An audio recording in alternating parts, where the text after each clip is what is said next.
सभी सम्मानित डॉक्टर्स को मेरा नमस्कार। जैसा कि हमने पिछले श्लोक में देखा था, दुर्योधन ने पांडवों की सेना के जो बड़े बड़े योद्धा थे उनकी गिनती शुरू कर दी थी। और श्लोक 5 में ये गिनती, ये लिस्टिंग जारी रहती है। लेकिन ये बस कोई मिलिट्री का ब्यौरा नहीं है, ये उससे कहीं ज्यादा है।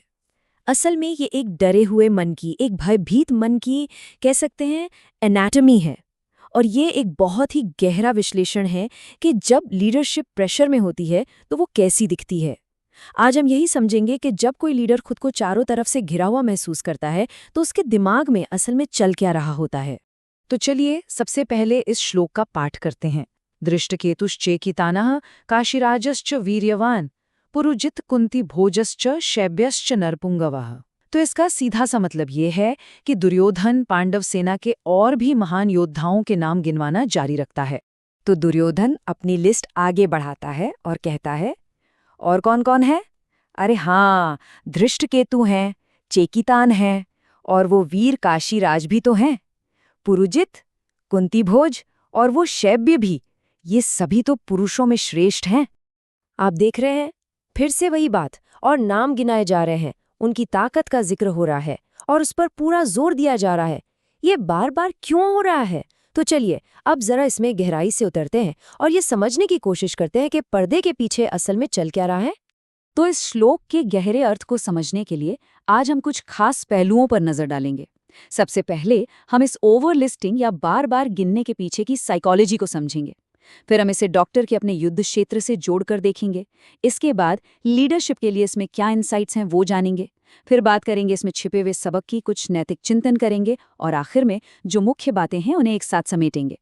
तो चलिए शुरू करते हैं हमारे पहले सेक्शन से, ओवरलिस्टिंग की साइकोलॉजी। और यहाँ पर एक बहुत जरूरी बात पर ध्यान दीजिएगा, अभी तक युद्ध शुरू भी नहीं हुआ है। सोचिए, अभी तक एक भी तीर नहीं चला है और दुर्योधन क्या कर रहे हैं? वो लगातार सामने वाले की ताकत गिने जा रहा है। देखिए, साइकोलॉजी हमें बताती है कि जब हमारी चिंता, हमारी एंग्जाइटी बढ़ती है ना, तो हमारा दिमाग अपने आप खतरे की पुष्टि करने के लिए सबूत ढूंढने लगता है। वो अपने डर को सही ठहराना चाहता है। साइकोलॉजी में इसे कॉग्निटिव रीइंफोर्समेंट ऑफ स्ट्रेस कहते हैं। मतलब वो जितने ज्यादा नाम ले रहा है वो असल में अपनी ही इनसिक्योरिटी, अपने ही डर को और ज्यादा मजबूत कर रहा है, उसे और पुख्ता कर रहा है। और ये पैटर्न खासतौर पे आप जैसे डॉक्टर्स के प्रोफेशन में, जहाँ इतना हाई स्टेक माहौल होता है, वहाँ ये बहुत ही कॉमन है। तो चलिए अब इसे आपके नजरिए से देखते हैं, डॉक्टर के अपने युद्ध क्षेत्र में। तो मेरे प्रिय डॉक्टर्स, ईमानदारी से सोचिएगा, क्या आपने कभी ये पैटर्न खुद के अंदर महसूस किया है? जरा सोचिए, एक बहुत ही मुश्किल केस आईसीयू में एडमिट होता है और आपके दिमाग में तुरंत एक लिस्ट बननी शुरू हो जाती है। सेप्सिस हो सकता है, मल्टी ऑर्गन फेलियर का खतरा है, लैक्टेट भी हाई है, हाइपोटेंशन भी है, प्रोग्नोसिस तो वैसे ही खराब लग रहा है, ऊपर से परिवार की उम्मीदें। अब देखिए, इनमें से हर एक बात अपनी जगह बिल्कुल सही है, ये फैक्ट्स है। लेकिन जब इमोशनल प्रेशर में आप ये लिस्ट बनाते हैं तो ये सारी बातें मिलकर आपके दिमाग में एक शोर पैदा कर देती हैं और तब आप स्ट्रैटेजी नहीं बना पाते, बल्कि आपका मन एक लूप में, एक चक्र में फंसकर रह जाता है। और यही इस श्लोक की सबसे बड़ी सीख है। देखिए, इन्फॉर्मेशन तो न्यूट्रल होती है, जानकारी का अपना कोई रंग नहीं होता, लेकिन जब उस जानकारी के साथ इमोशन जुड़ जाता है तो वो भारीपन, वो ओवरवेल्म पैदा करती है। दुर्योधन यहाँ कोई स्ट्रैटेजी नहीं बना रहा है, वो तो दिमागी तौर पर खुद को डरने के लिए तैयार कर रहा है।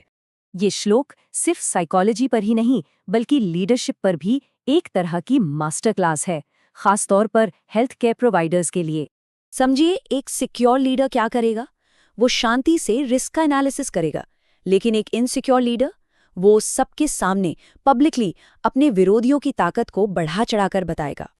जरा कल्पना कीजिए, एक हॉस्पिटल का एडमिनिस्ट्रेटर अपनी टीम के सामने कहता है, देखो भाई, हमारे जो कॉम्पिटिटर्स हैं वो हमसे बहुत मजबूत हैं, उनका इंफ्रास्ट्रक्चर भी हमसे बेहतर है और उनके पास फंडिंग भी ज्यादा है। आप सोचकर देखिए, ये सुनते ही टीम का मोराल कहाँ जाएगा? बिल्कुल जमीन पर आ जाएगा।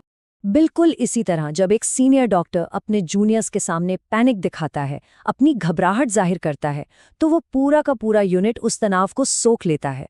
तो यहाँ की पॉइंट क्या है? लीडरशिप के लिए इमोशनल कंटेनमेंट बहुत जरूरी है। आपको अपनी भावनाओं को काबू में रखना होता है।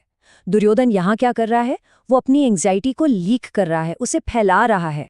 चलिए अब अपने अगले सेक्शन पर चलते हैं और उन नामों में छिपे हुए सबक को समझते हैं जिनका जिक्र दुर्योधन कर रहा है। देखिए, यहाँ हर एक नाम जो लिया जा रहा है वो किसी न किसी क्षमता का, ट्रेनिंग का और अनुशासन का प्रतीक है।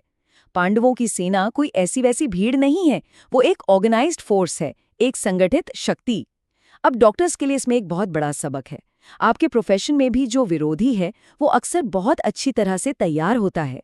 बीमारियां इवॉल्व होती हैं, पैथोजेंस अडेप्ट करते हैं, टेक्नोलॉजी एडवांस होती है और यहाँ तक कि लीगल फ्रेमवर्क भी मजबूत होते जा रहे हैं।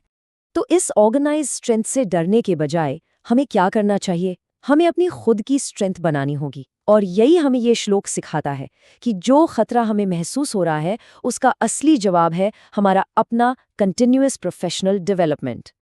अब इस श्लोक में एक और बहुत ही सटल लेकिन उतनी ही गहरी नैतिक बात छिपी हुई है, और ये बात दुर्योधन के अंदर चिंतन की कमी या कहूं कि रिफ्लेक्शन की कमी से सामने आती है। दुर्योधन ने एक बार भी ये नहीं सोचा कि ये सारे योद्धा आखिर उसके खिलाफ खड़े ही क्यों हैं। वो सिर्फ उनकी ताकत देख रहा है, लेकिन उस ताकत के पीछे की वजह नहीं देख रहा। अब इसे मेडिकल फील्ड में सोचिए, जब मरीज गुस्से में होता है, जब उसके रिश्तेदार निराश होते हैं, जब लोगों का भरोसा सिस्टम पर कम होता है, तो क्या हम सिर्फ सामने वाले का विरोध देखते हैं या हम रुककर ये भी सोचते हैं कि हमारे सिस्टम में कहाँ खामियां हैं? तो यहाँ का सार ये है कि डर हमेशा आत्मनिरीक्षण का, इंट्रोस्पेक्शन का विरोध करता है। वो आपको अंदर झांकने नहीं देता, जबकि ज्ञान, विजडम, वो हमेशा आपको इसके लिए न्योता देता है।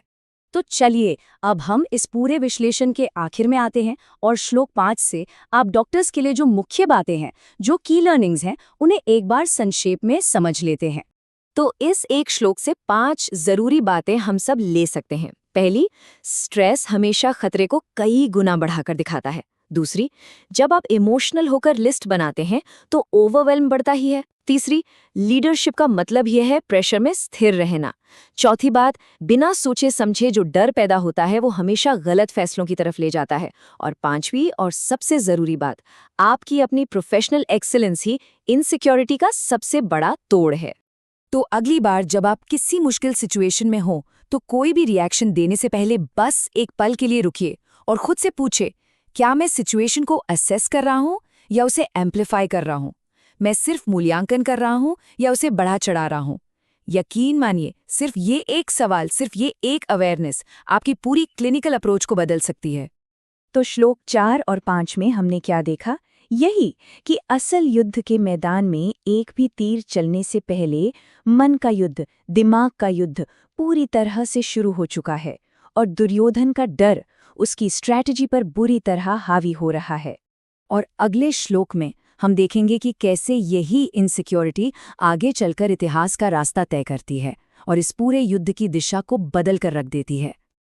अगर ये पूरी सीरीज और हमारी ये बातें आपको अपने प्रोफेशन से जुड़ी हुई लग रही हैं, तो हमारे साथ इस सफर पर बने रहिए। चलिए हम सब मिलकर स्थिरता, जागरूकता और धर्म के साथ अपनी प्रैक्टिस को और बेहतर बनाएं। बहुत बहुत धन्यवाद।